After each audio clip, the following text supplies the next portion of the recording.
Seja muito bem-vindo ao nosso encontro teológico. Estamos de volta com o nosso programa. Peço que você fique comigo até o final. Preparamos um programa imperdível para você. Vem comigo que o programa de hoje está só começando.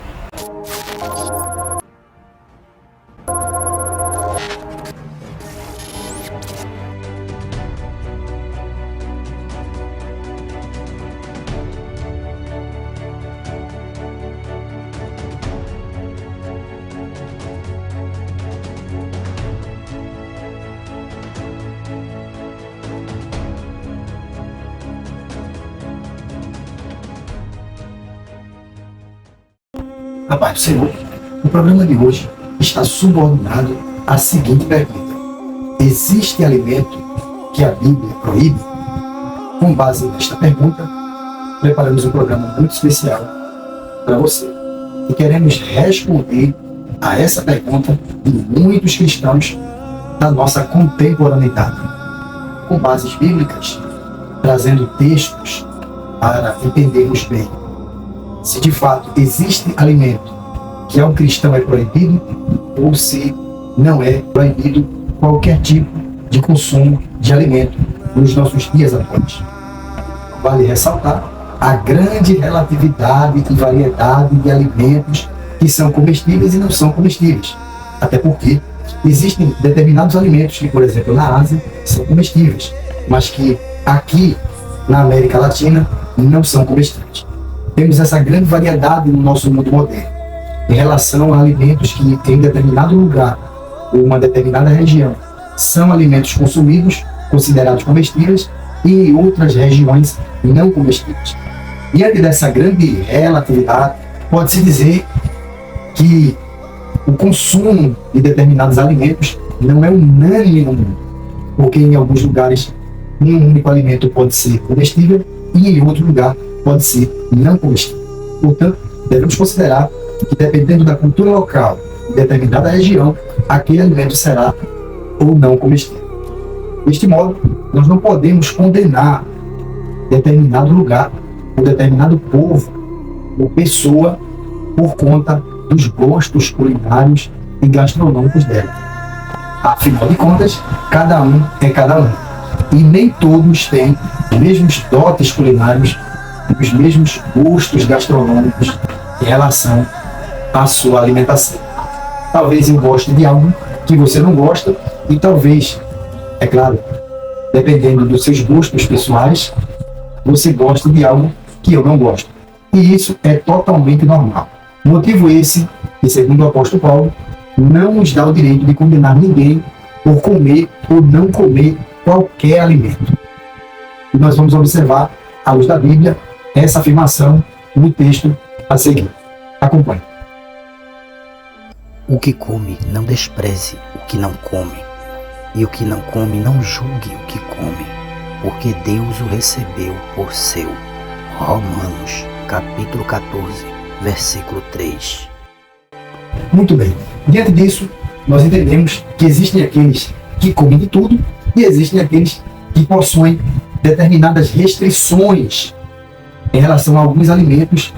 Neste caso, nós estamos falando de cristão, daquele que acredita ou não acredita que tudo para Deus é aceitável e consumível como um alimento que não tem qualquer tipo de proibição. Existe essa variedade de cristãos que acreditam que, segundo o Novo Testamento, existem alimentos, segundo a lei de Moisés, e que estão escritos em Levítico, no capítulo 11, que também são proibidos nos nossos dias atuais. É assim que acreditam muitos cristãos do nosso período pós-moderno. No entanto, observando um pouco mais a respeito desse assunto, à luz do Novo Testamento, nós conseguimos chegar à conclusão de que, de fato, não existe qualquer restrição apresentada pela teologia do Novo Testamento que nos proíba de consumir qualquer tipo de alimento. Afinal, do Senhor é a terra e a sua plenitude. E vamos acompanhar a afirmação de Paulo sobre este assunto. Vejamos o que ele diz. Comei de tudo quanto se vende no açougue, sem perguntar nada, por causa da consciência, porque a terra é do Senhor e toda a sua plenitude. 1 Coríntios, capítulo 10, versículos 25 e 26. Eu sei e estou certo no Senhor Jesus que nenhuma coisa é de si mesma imunda, a não ser para aquele que a tem por imunda. Para esse é imunda. Não destruas por causa da comida a obra de Deus. É verdade que tudo é limpo, mas mal vai para o homem que come com escândalo. Bom é não comer carne, nem beber vinho, nem fazer outras coisas em que teu irmão tropece, ou se escandalize, ou se enfraqueça. Tu tens fé? Tenha em ti mesmo diante de Deus. Bem-aventurado aquele que não se condena naquilo que aprova. Romanos, capítulo 14, versículos 14, 20, 21 e 22. Portanto, como nós acabamos de acompanhar, não existe qualquer teologia apresentada no Novo Testamento que determine proibição a qualquer tipo de delito. Por exemplo, como nós observamos na frase de um desses textos que nós acabamos de acompanhar, comei de tudo que se vende no açougue. E você sabe muito bem que todo tipo de carne e todo tipo de alimento que na lei nós podemos considerar proibidos são encontrados em açougues e em comércios voltados para essa relação comercial. Nós encontramos a carne de porco, nós encontramos a carne de boi, nós encontramos a carne de frango, nós encontramos a carne de peixe. Nós encontramos também o crustáceo como sendo um dos alimentos que, segundo Levítico, era proibido ao povo de Israel, mas que nós não encontramos nenhuma proibição no Novo Testamento. Afinal, Paulo está nos ensinando que não há nada imundo senão para aquele que considera determinada comida imunda. Logo, nós chegamos à conclusão de que não existe nada imundo. Afinal, tudo foi criado por Deus. Dele é a terra e a sua plenitude.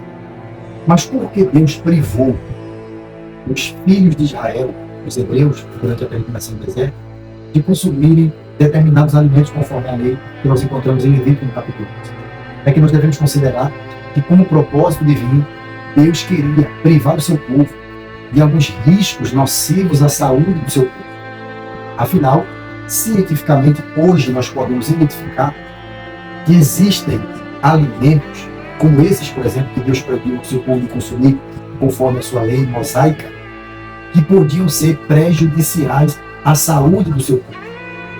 Afinal de contas, nós podemos dar o exemplo da carne de porco, por exemplo, que é uma carne remosa, que para muitos é alérgica, além dos crustáceos, que também são remosos e, em muitos casos, alérgicos, até nos dias atuais. No entanto, no Novo Testamento, nós não encontramos esta restrição. E nos dias atuais, nós temos recursos e condições muito maiores de consumir esses alimentos sem que eles prejudiquem a nossa saúde. Afinal, Deus deu aos homens, principalmente na área científica e medicinal, condições de termos um consumo muito mais livre do que o seu povo no Antigo Testamento. Imagine você, se Deus permitisse que o seu povo, por exemplo, pudesse consumir a carne de porco. O que dizer de um povo que está peregrinando no deserto e que poderia consumir uma carne que, segundo a ciência, possui bactérias que podem se desencadear em doenças perigosíssimas à nossa saúde? E essas doenças continuam possivelmente presentes nessa carne atualmente. E é claro, hoje, o recurso dos cuidados que nós temos para consumirmos essa carne é muito maior. E aqueles que têm um problema de saúde em relação a determinada carne, como camarão, como caranguejo, que são crustáceos, sabem que não podem consumir por questões de saúde. Mas aqueles que podem consumir de uma forma completamente natural. E além do mais, Deus queria também privar o seu povo de consumir alimentos que na época do Antigo Testamento faziam parte de rituais e cerimônias de idolatria. No Novo Testamento nós temos apenas algumas exceções, sendo elas duas para restrição de consumo de alimentos. A primeira delas é quando determinado consumo ao cristão possa escandalizar ou enfraquecer o seu irmão, que, segundo o apóstolo Paulo, é fraco na fé. Até porque, de acordo com a comparação dos textos que nós acompanhamos, Paulo está descrevendo que existe aquele que de tudo se pode comer e existe aquele que é fraco e que come legumes, ou seja, aquele que não acredita que tudo se pode comer é considerado fraco na fé. E a Bíblia diz que os fortes devem suportar os mais fracos, e diante dos quais nós não podemos consumir determinados alimentos que para eles são imundos ou são pecado. Bom, de acordo com a recomendação de Paulo, nós entendemos que o propósito deve ser edificar ou preservar a boa saúde espiritual e a fé do nosso corpo. E é essa a única exceção no Novo Testamento. Se tu tens fé, tem em ti mesmo diante de Deus. Existem também aqueles alimentos que eram oferecidos a ídolos, que poderiam ser consumidos pelo povo de Deus. Deste modo, Paulo recomendou que os irmãos da igreja em Corinto não perguntassem a aqueles que os convidavam para suas casas e que ainda não haviam se convertido ao Evangelho de Deus. Paulo recomendou que os irmãos não perguntassem se aquela comida tinha sido ou não oferecida a ídolos, para que a consciência dos irmãos não os acusasse, sabendo eles que, se por acaso perguntassem e ficassem sabendo que aquela comida havia sido oferecida a ídolos, eles sabiam, pela sua consciência, que não poderiam consumir. Deste modo, Paulo recomendou que os irmãos não perguntassem, para que ao entrassem naquela casa e serem recepcionados pelo anfitrião, pudessem consumir sem nenhum problema aquele alimento preparado, sem saber ou não que havia sido consagrado. Até porque tu, Senhor, e a terra e a sua plenitude, e tudo aquilo que nós não sabemos na procedência, mas que temos fé que tudo é de Deus e que tudo Deus consagra, nós podemos consumir sem nenhum problema. Portanto, para aqueles que têm dúvidas, que precisavam desse esclarecimento bíblico, aqui está a resposta do nosso programa. Quero agradecer a você que permaneceu comigo até o final do nosso programa de hoje. No próximo Encontro Teológico, falaremos de bebidas que possam ou não ser proibidas à luz da Bíblia Sagrada.